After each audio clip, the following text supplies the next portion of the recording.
vez, muito obrigado por você nos assistir. Hoje nós estamos trazendo mais uma lição da Escola Bíblica Dominical que vai ser ensinada no dia 6 de fevereiro, no próximo domingo, a lição 6, que tem como título A Bíblia como um guia para a vida. Nessa lição nós estaremos aprendendo os seguintes pontos. A Bíblia é um alicerce para a vida. O segundo ponto é a Bíblia nos torna pessoas sábias. E o terceiro ponto é a Bíblia é a prudência para a vida. Nós estamos hoje com o irmão Eliel Guedes, como sempre nessa playlist, né, que é Curiosidades da Bíblia. Então nós estamos passando aqui com o irmão Eliel. Irmão Eliel, é sempre muito bom estar com a sua presença aqui. Sempre o Senhor está presente conosco. Satisfação, irmão José, estar com o Senhor mais uma vez, em mais uma semana, com mais um tema maravilhoso, falando sobre a Bíblia Sagrada, sobre a inerrância desta palavra, a sua inspiração divina. É uma satisfação para nós estar com o Senhor e estar também com os nossos amigos do outro lado aí, que tem nos ajudado, tem comentado, tem curtido. E só um detalhe, ativar o sininho lá, né, irmão José? Ativar o sininho, se inscrever, né? A gente está muito feliz aí porque tem chegado bastante pessoas aí, eu acredito que do nosso meio também, pessoas que não são evangélicos, né, Léo? Mas têm gostado aí. Eu tenho encontrado alguns irmãos aí, quero mandar um abraço para vocês que eu tenho encontrado, tenho falado com vocês, vocês têm ido ali no canal, têm feito a inscrição de vocês, ou vocês não pagam nada para se inscrever. Vai lá, se inscreve no canal, deixa seu comentário. O irmão Eliel Guedes é um teólogo, ele se aprofunda nos estudos para poder trazer para vocês aquilo que tem de melhor. Olha, não aprende só vocês, eu também estou aprendendo muito com a companhia do irmão Eliel Guedes, é muito bom esse estudo. Você não tem noção quanto esse estudo tem me ajudado, tá bom? Então, quero falar para você que continue com a gente, continue nos assistindo, compartilhe esse vídeo. É um vídeo que você pode assistir com a sua família, com a sua esposa, com seus filhos, né, irmão Eliel? Pode assistir, vai ensinar uma estrutura, aquela estrutura que a gente quer dentro da nossa casa, aquela estrutura de paz, de tranquilidade. Quando fala-se da Bíblia, é uma estrutura inabalável. E hoje nós vamos estar falando justamente, Eliel, o importante é que a gente vai falar sobre o alicerce, nós vamos estar falando sobre imutável, a gente vai estar falando sobre a estrutura mesmo do crente, né? Ou da pessoa que teme a Deus, o temor da pessoa com Deus, da sabedoria do homem para com Deus, diante da sua palavra. Irmão Eliel, o texto áureo, verdade prática, e a leitura hoje é com o senhor. Como já foi bem frisado pelo senhor a respeito da lição que vai ser aplicada dia 6 de fevereiro, né? Com o tema A Bíblia como um guia para a vida. Tem um texto áureo, convido você, meu amigo, minha amiga, a estar abrindo a palavra de Deus em sua casa para fazer a leitura juntamente conosco no livro de Salmos 119, versículo 5. Você que tem um exemplar da Bíblia, acompanha juntamente conosco. O versículo diz a seguinte expressão: lâmpada para os meus pés é a tua palavra e luz para o meu caminho. No Salmo 119, versículo 105. A verdade prática diz que a Bíblia é um guia seguro para a nossa caminhada cristã. Alicerçado nos ensinos da palavra de Deus, somos instigados a viver com sabedoria e prudência. Amém? Amém. A leitura bíblica em graça, hoje ela está no livro de Salmos, no capítulo 119, do versículo 97 ao versículo 105. Amém. E no primeiro ponto da lição, a Bíblia é um alicerce para a vida. Esse primeiro ponto, o primeiro subponto, irmão Josias, ele vai estar falando e mostrando lá em 2 Timóteo, capítulo 3, verso 16, que a palavra é divinamente inspirada por Deus e proveitosa, tanto para instruir, para redarguir, para correção. Então a palavra de Deus ela serve para estar nos orientando. Sem contar que o apóstolo São Paulo está mostrando que ela também é inspirada por Deus. Quem ouve e coloca em prática, ele é comparado a uma pessoa prudente. Conforme está lá em Mateus capítulo 7, verso 24, em que está falando todo o texto ali a respeito dos dois alicerces. A respeito de um homem prudente e a respeito de um homem insensato. E ele compara que todo aquele que ouve a palavra, que as pratica, é semelhante a um homem prudente que edificou a sua casa sobre a rocha. E aquele que, o insensato, que ouve a palavra e não as pratica, não a coloca em prática, não serve como correção, não serve como regra de fé e prática da sua vida, é semelhante a um homem sensato que construiu a sua casa sobre a areia. É interessante, irmão Josias, que tanto o prudente quanto o insensato, eles dois fizeram a sua casa.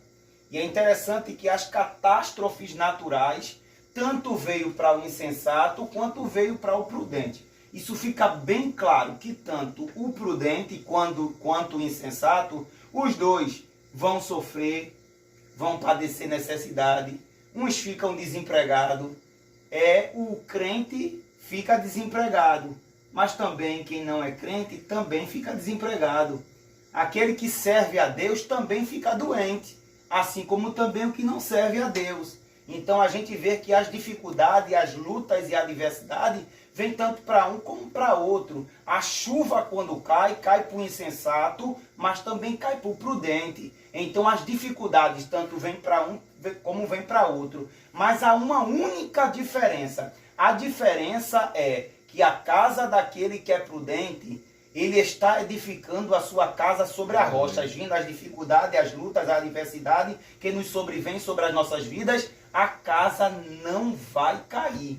A diferença é essa, que o do insensato é aquele que edifica a sua casa sobre a areia, que quando veio as catástrofes naturais, levou a casa daquele homem. Semelhante a alguém que está ouvindo a palavra, mas não a pratica, não coloca em prática, não usa ela como regra de fé. Então, quando vier os ventos, quando vier a necessidade, quando vier a luta, quando vier a tempestade, quando vier a doença, quando vier o desemprego, a casa vai cair rapidinho. Mas para aquele crente que edificou a sua casa sobre a rocha, não se preocupe, porque a casa não vai cair, que está edificada sobre a rocha. E dentro da lição ainda, 1 Coríntios capítulo 10, verso 4, mostra que esta rocha é Cristo. Que essa rocha é Cristo.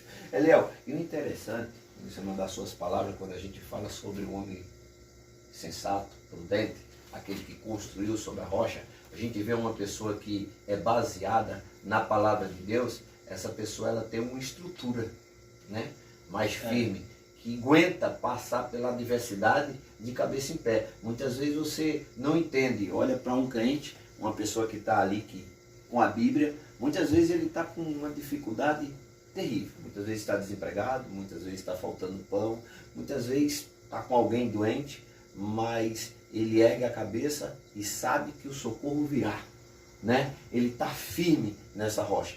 E muitas vezes a gente vê uma pessoa que não tem essa base, que não tem essa estrutura, e com pouca coisa, muitas vezes a pessoa entra ali num estado de depressão, precisa muitas vezes ser acompanhado, né, por um profissional da área, e muitas vezes leva até cabo de sua própria vida, porque não tem uma estrutura, não quis se alicerçar a palavra de Deus, não é verdade? Se alicerçar sobre a palavra de Deus, sobre a rocha que é sobre Cristo, a rocha né? que é Cristo. A gente vê que esse crente aí, ele é um crente que ele é alicerçado sobre a palavra. A síntese desse grande ensinamento é que nem as crises dessa vida e nem a eternidade poderá abalar quem está afirmado sobre Cristo e a sua palavra. Isso aí não vai abalar a gente. Amém, irmão José? Amém. No segundo subponto, Eliel, fala sobre a palavra de Deus, ela é luz, né? O Salmo declara que a palavra de Deus é lâmpada para os pés e luz para o nosso caminho. Está lá no capítulo Salmo 119 e o versículo 105, né? Que significa que a Bíblia possui orientações para cada passo do nosso viver, instruções para todo o curso da nossa vida. Pedro fala da palavra como uma luz que alumia em lugar escuro. 2 Pedro, no capítulo 1 e 19. Quer dizer que a luz das Escrituras dissipa a escuridão espiritual e nos conduz, né, à segurança pelo caminho da vida eterna. Cristo disse: eu sou a luz do mundo, quem me segue não andará em trevas, né? E Paulo ensina que devemos andar como filhos da luz, afastando da prática do pecado. Então, esse segundo subponto fala sobre você viver à luz da palavra. Quando a gente busca, Eliel, o segundo subponto está na palavra de Deus, viver pela palavra, como o salmista mesmo disse, né? Lâmpada para os meus pés e luz para o meu caminho é a tua palavra. Então, a palavra de Deus, ela nos ensina a caminhar, a vencer as dificuldades, as diversidades, mas tendo a certeza que não tropeçaremos, porque estamos com a luz, que é a palavra de Deus, que é aquela palavra que nos leva do ponto A ao ponto B, com a certeza de que estamos guiados pelo Espírito Santo. Então, a palavra de Deus, ela é imutável no terceiro ponto. O Senhor traz aí a ênfase do terceiro subponto dessa lição, irmão Eliel. Tendo a inspiração divina como um pressuposto, ratificamos novamente que a palavra de Deus é a nossa autoridade de fé e prática. A gente falou na lição passada sobre os pressupostos pentecostais, né? Os pressupostos pentecostais para ler a Bíblia.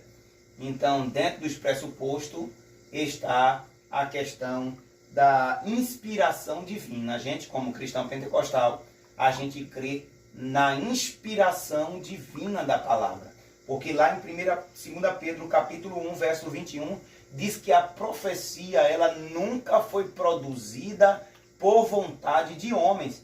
Então o homem não teve por vontade dele, apenas ele foi inspirado pelo Espírito Santo para escrever a palavra e, consequentemente, a gente foi inspirado, iluminado para entender ela. Primeira coisa vem a revelação, segunda coisa vem a inspiração que Deus deu ao profeta e terceiro vem a iluminação.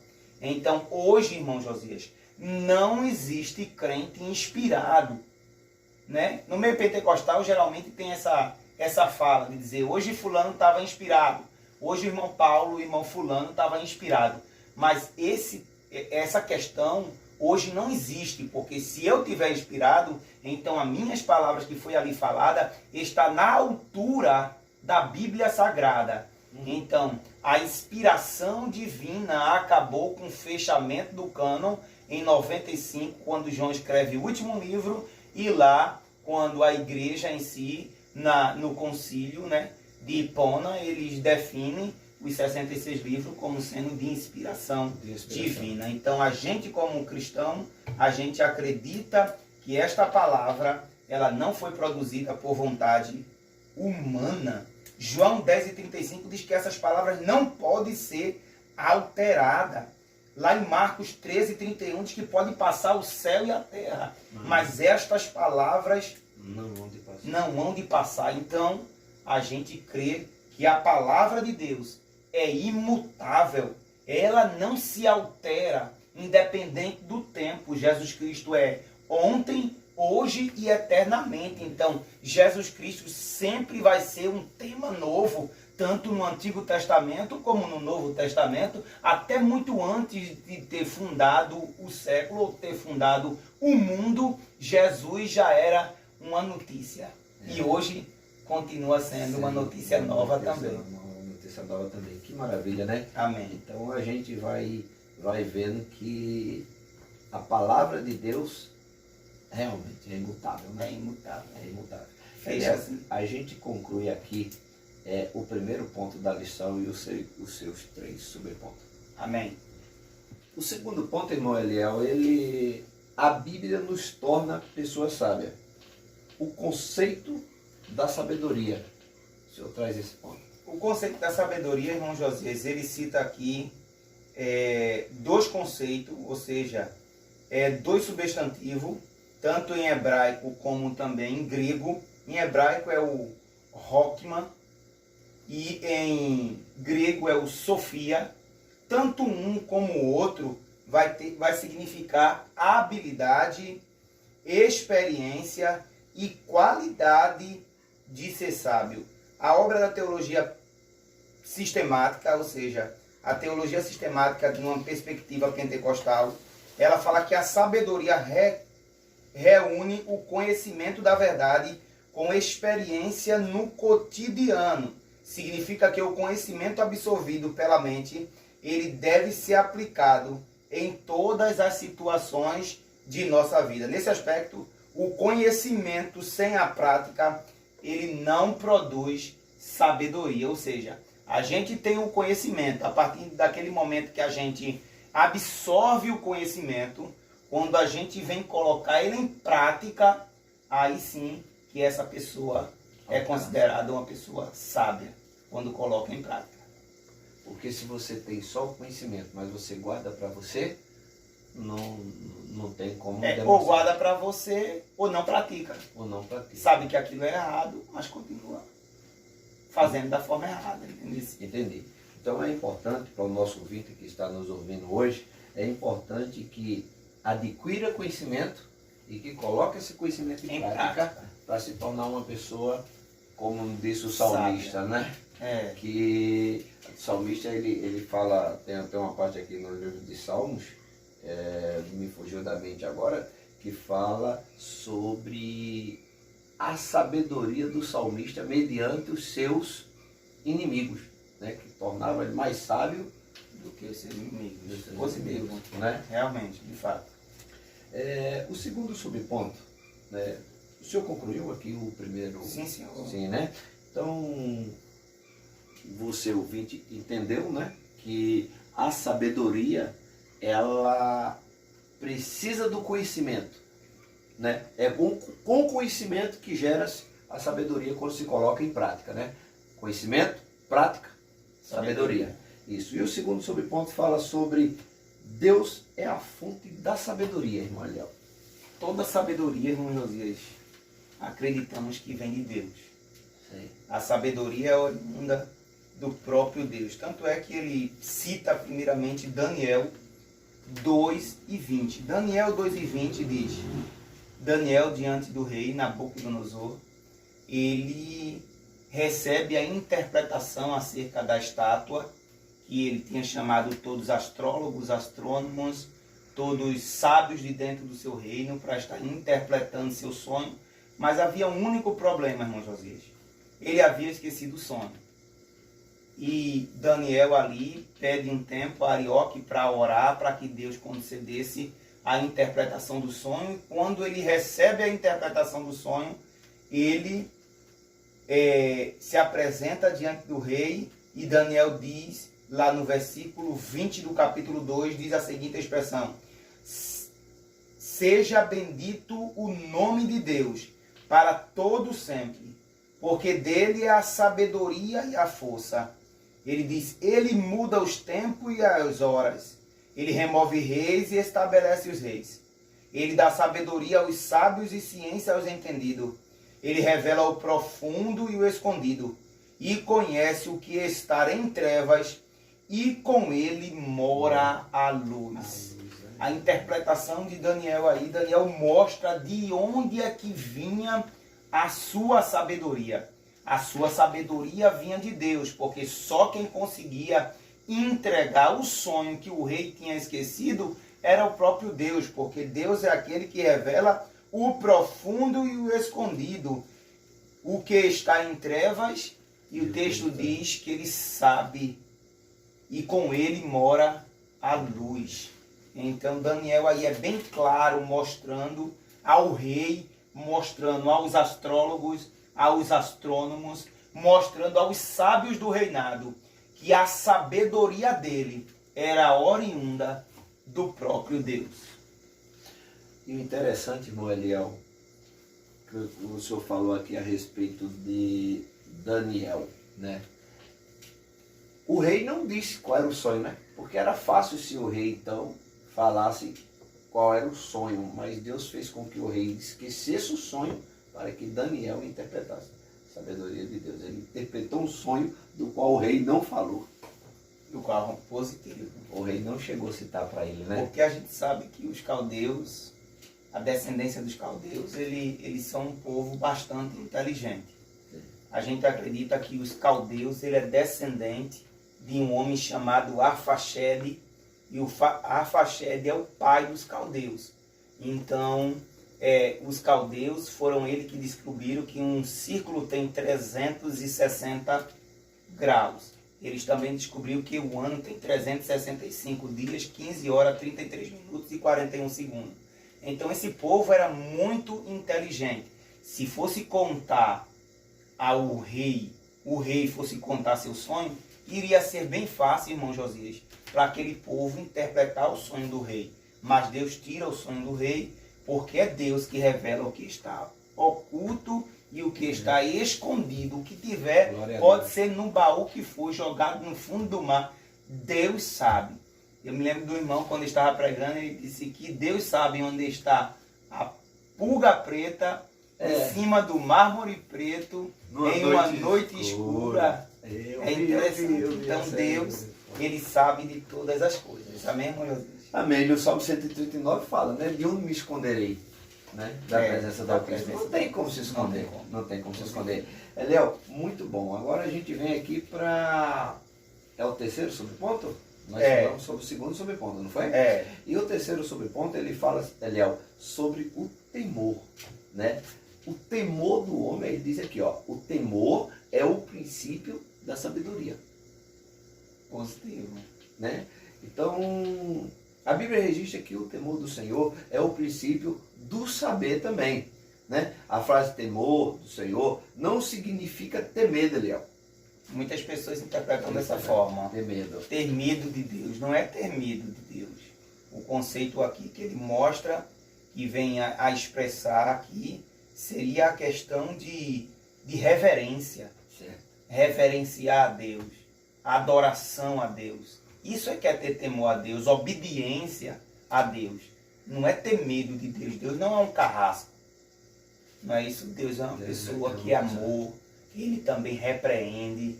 Olha, Léo, e no capítulo de Deuteronômio, no capítulo 10 e 12, capítulo 10 e 12 de Deuteronômio, falando sobre o temor, fala assim, ó, agora, pois, ó Israel, que é o que o Senhor teu Deus pede de ti, senão que temas ao Senhor teu Deus, e que ande em todos os seus caminhos, e o ame, e o sirva ao Senhor teu Deus, com todo o teu coração e com toda a tua alma. Aqui está falando justamente isso. Deus está pedindo para que as pessoas obedeçam, que vivam sobre os seus estatutos, que trilhem caminhos retos diante de Deus. Esse é o temor, é viver diante da palavra. Com certeza. Não é isso? É isso que o senhor acabou de frisar. É interessante que essa seria uma das instruções de Deus, dando ao povo de Israel a respeito de obedecer seus mandamentos, suas leis, para que assim o povo fosse próspero, fosse abençoado, Deus mandasse chuva para o povo e assim as colheitas aumentassem, o plantio e daquilo que ele vivia através da sua renda per capita, que era a plantação, eles iriam ali conseguir viver bem através da obediência. Precisava de o povo obedecer para que Deus mandasse chuva e assim viesse abençoar a sua casa, a sua família. Maravilha, a gente vai lendo e a gente vai entendendo, irmão Eliel. E é muito importante, sabe, a forma de como o senhor traz aí para que todo o nosso ouvinte entenda, né? Essa lição, como a gente já falou aqui, a gente tenta correr um pouco mais para poder a gente fazer com tempo reduzido. A gente não consegue, meu querido Vítor, a gente não consegue reduzir o tempo, porque é muita coisa para a gente poder estar trazendo, mas a gente tenta trazer o melhor da lição aqui. O quarto subponto fala sobre os benefícios da sabedoria, irmão Eliel. Aí nós temos ali uma base, ali, como o senhor mesmo já frisou em outras partes, o Salmo 119 e o versículo 98 ao 100. Vamos ler? Salmo 119, o 98.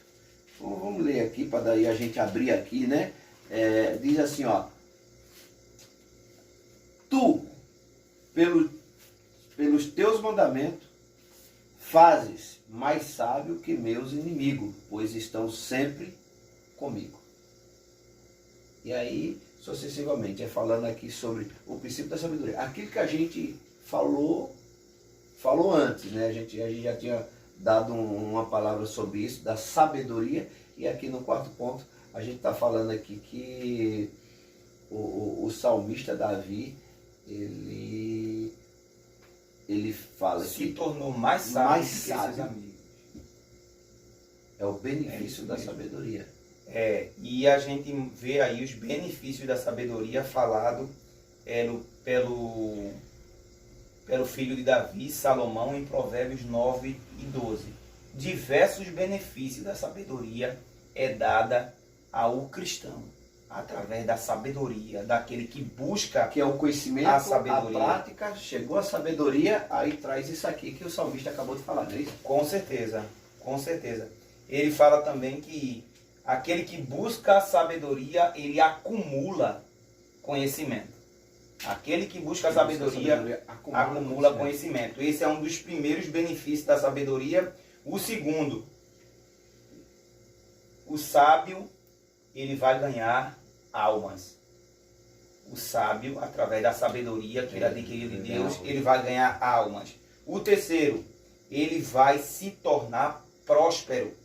E quarto, ele vai exercer domínio próprio. Então são 4 benefícios da sabedoria falado aqui dentro da lição. A gente sabe que são muito mais que 4. Vários são os benefícios da sabedoria, mas ele coloca aqui, ele cita alguns, que diz que aquele que busca a sabedoria acumula conhecimento. Segundo, aquele que tem sabedoria, ele ganha almas. Terceiro, aquele que tem sabedoria, ele é próspero. E quarto, aquele que tem sabedoria, ele tem domínio próprio.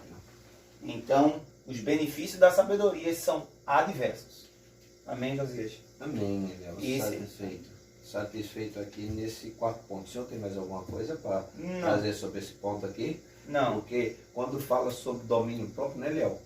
Domínio próprio, a gente fala de uma pessoa que tem uma temperância, que tem um domínio sobre determinada situação, tem a inteligência e a sabedoria, como se fala aqui na palavra, de agir com determinadas causas.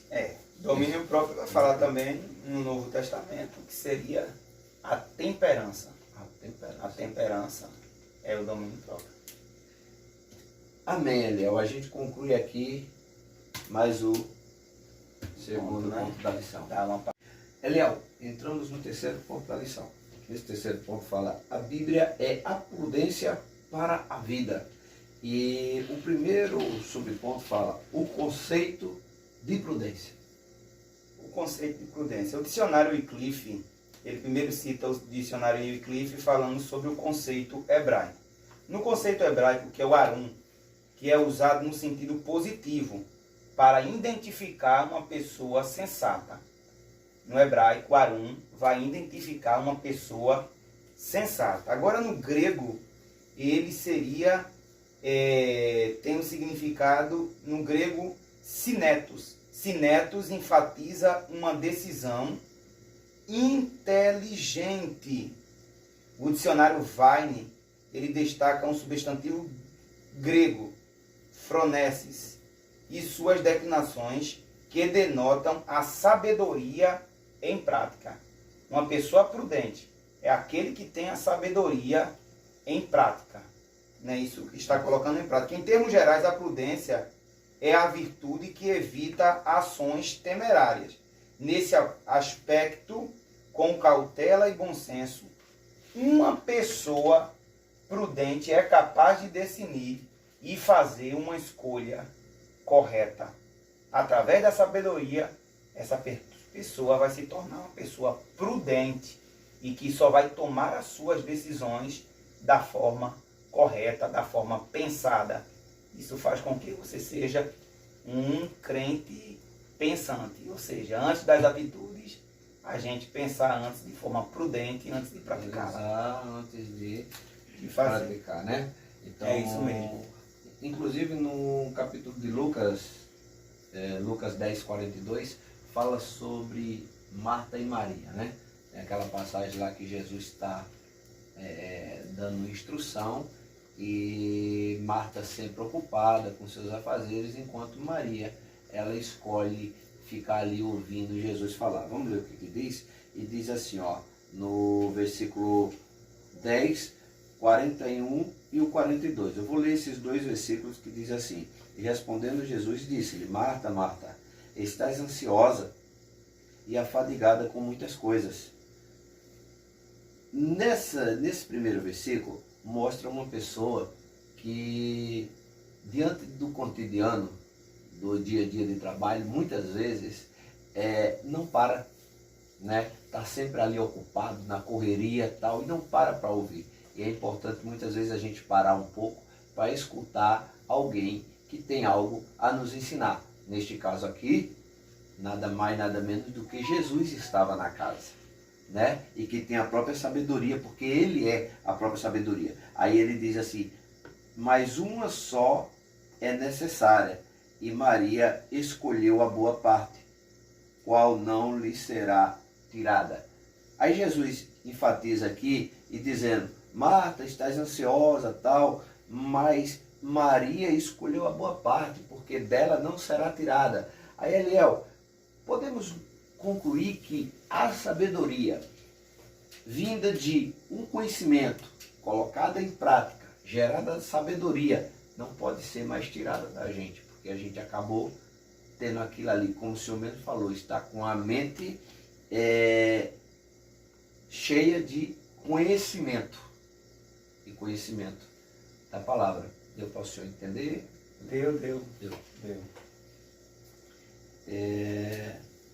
O segundo subponto do terceiro ponto fala sobre a prudência dos justos. Certo. E fala sobre a pregação de João Batista. João Batista tinha a finalidade de converter os rebeldes à prudência do justo. Nesse sentido, a mensagem da salvação em Cristo não apenas restaura o pecador, mas o também faz andar por veredas de retidão. Essa era a forma que João Batista pregava, assim, querendo assim, na sua mensagem, fazer com que essas pessoas se convertessem e viessem a seguir a prudência dos justos. 1 Tessalonicenses capítulo 5, 17, fala orai sem cessar. A importância da oração para o que o senhor acabou de falar, né? É isso mesmo. E Paulo declara que a graça de Deus nos traz sabedoria e prudência, conforme está lá em Efésios 1 e 8. Amém. Ele fala também que a prudência, a sabedoria para compreender a verdade e é a prudência para agir corretamente segundo a vontade de Deus. Essas dádivas são aperfeiçoadas pela oração, pela leitura das Escrituras, pela comunhão com o Espírito Santo. Isso faz com que a gente se torne pessoas prudentes. Não é isso? Os benefícios da prudência. Assim como a gente falou sobre o benefício da sabedoria, a gente vai falar agora sobre os benefícios da prudência. E aí o provérbio descreve o benefício da prudência, provérbio 1, do 1 ao 6. Dentre eles destaca-se o autocontrole para não revidar ofensas. As ofensas, conforme está em Provérbios 12, 6. E é importante, né, Eliel, a gente dá uma parada, porque muitas vezes alguém nos ofende, aí você para, reflete, medita, para poder agir com Prudência. Isso. Segundo benefício, trazer a humildade, né? A humildade. Ao Ser trazer humilde. o conhecimento, a gente traz o conhecimento de uma forma humilde. É o que a gente tem feito aqui no canal. Para A não gente tem exibir trazido isso. de forma humilde De forma humilde. o conhecimento da palavra de Deus. Da palavra de Deus. Terceiro, a correta tomada de decisões. Quarto benefício, o pensar antes de agir para não ser influenciado.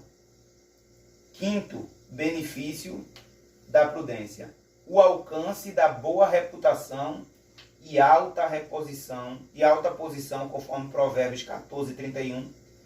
Sexto, a sujeição ao aprendizado e à correção. Sétimo, o desviar-se do perigo por meio de soluções antecipadas. Nos evangelhos, Cristo enfatizou que nossa pessoa prudente tem a palavra de Deus como regra de vida, procede com retidão e cumpre seus deveres com finalidade. Mateus 24:45.